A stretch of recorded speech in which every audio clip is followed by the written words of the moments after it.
Welcome to the Four Bells, where we are doing workout from home number 82. Today in workout from number 82, we are looking to build on our push-up strength with another upper body day.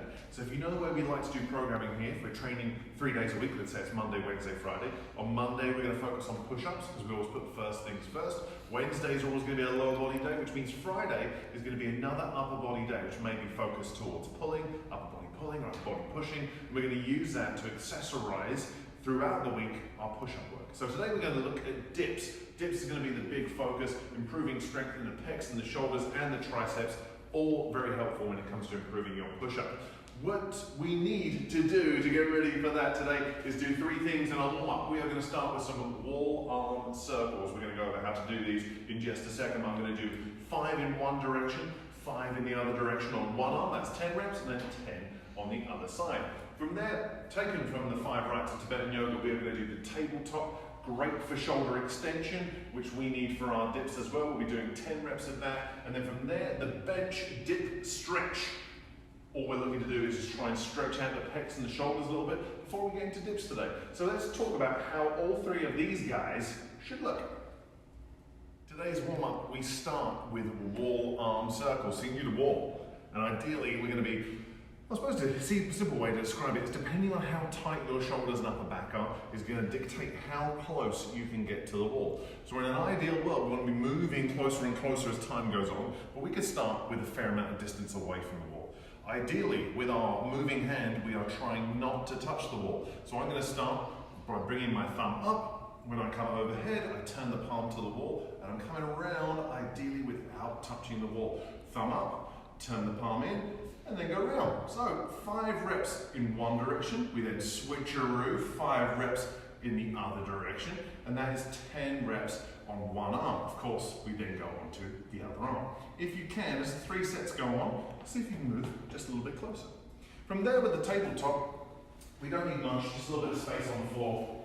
And all I'm going to think to myself is starting in that L-sit position, I'm going to have the hands by the hips, and hand position is going to be dependent on how flexible your shoulders are or what position they prefer. Some people like the fingers forward, some people like the fingers out, some people like the fingers turned back, whatever works best for you. Either way, I push into the floor, I come up, tabletop position, so 90 degrees in the shoulders, 90 degrees in the knees, hips come through the hands, and I push back up to the ceiling.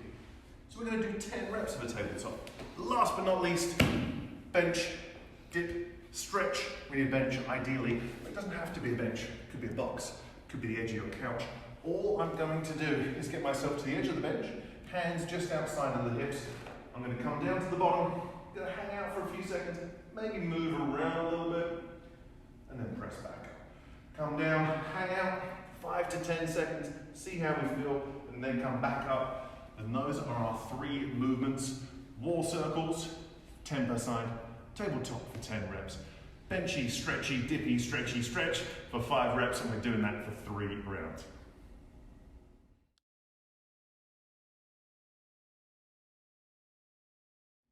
For the strength piece today, we are focusing on dips, and as our antagonist pairing, our opposing muscle groups, we're going to be looking at some kind of upper body pull today.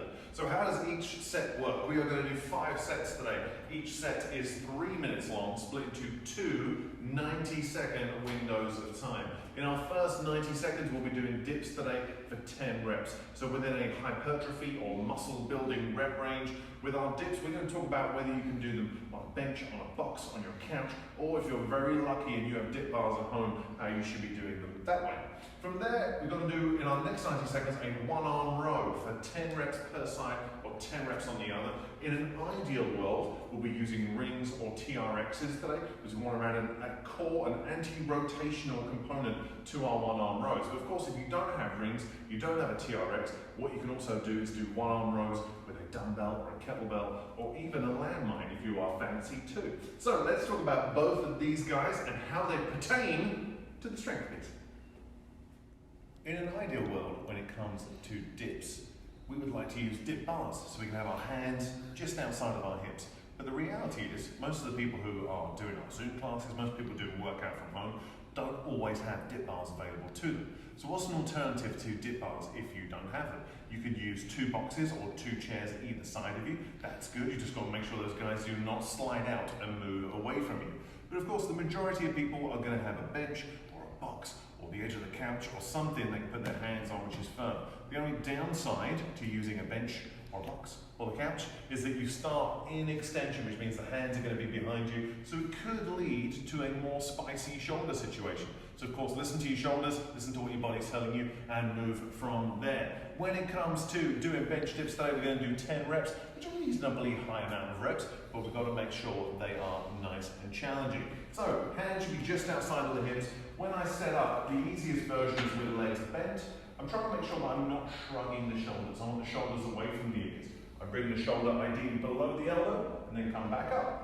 If that's super easy for you, you can play around and moving the feet out. Obviously having the legs straightness is then harder.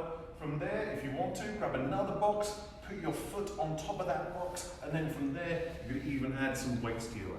Either way, try and make each set as challenging as possible so that 9th and 10th rep should be a real grind.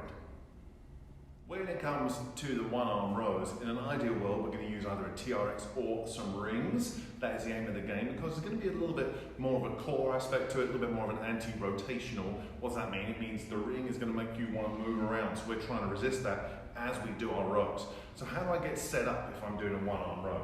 Ideally, the strap is in line with the shoulder. So as much as you might think it's a good idea to be in the middle, it's actually going to make you rock around more. So I'm going to be lined up with the shoulder. From here, I'm just going to lean back, set myself back with a nice straight arm, and I'm going to drive the elbow back, bring the chest to the ring, and then back down to a nice straight arm. Of course, once I've done 10, I can switch a route, move my body over again, shoulders in line with the strap, and I come down to a straight arm. Personally, I like to do this thing where I have my hand on my chest, because seeing my elbow lets me know if I'm rotating around at all. So ideally, we're trying to keep the body as still as possible while we perform our rows. And of course, if you don't have rings available, you can do just a one-arm bent over row with a dumbbell. Maybe if you've got a barbell, you've just got a barbell, it could be 10 bent over rows with a barbell. Either way, we're still going to try and do 10 per arm, and that's what we'll be thinking about in the second part of our strength piece. 10 and 10 for a one-arm row.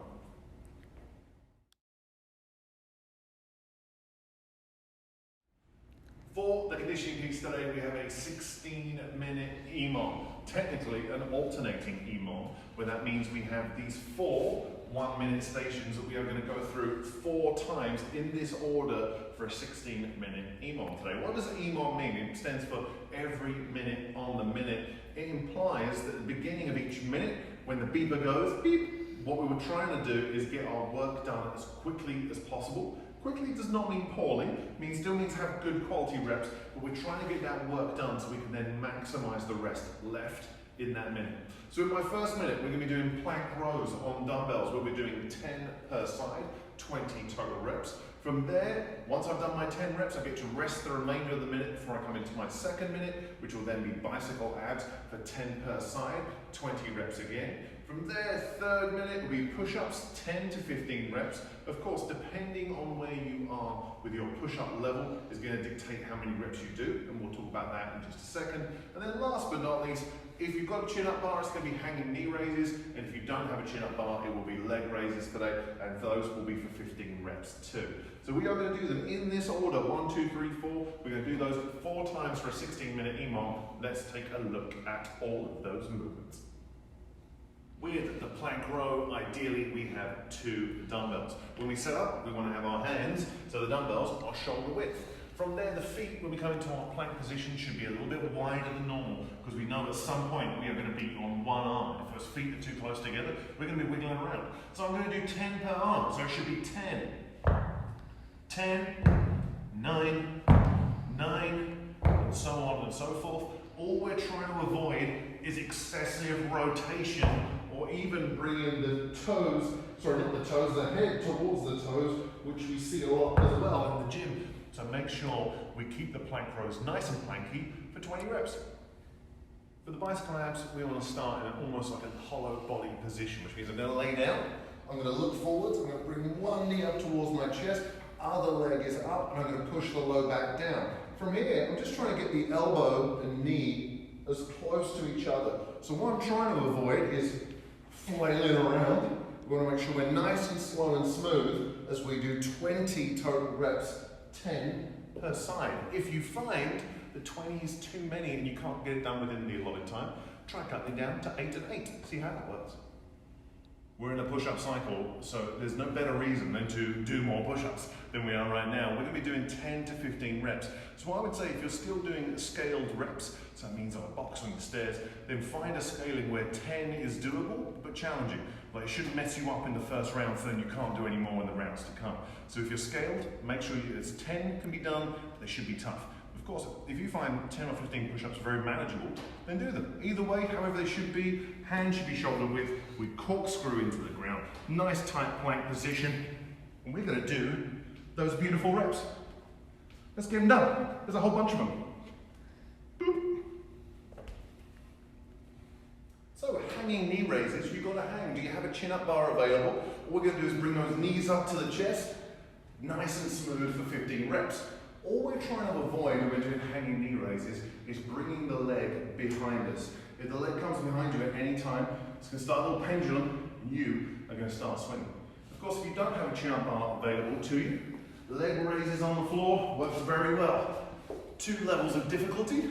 Number 1, hands under the bum.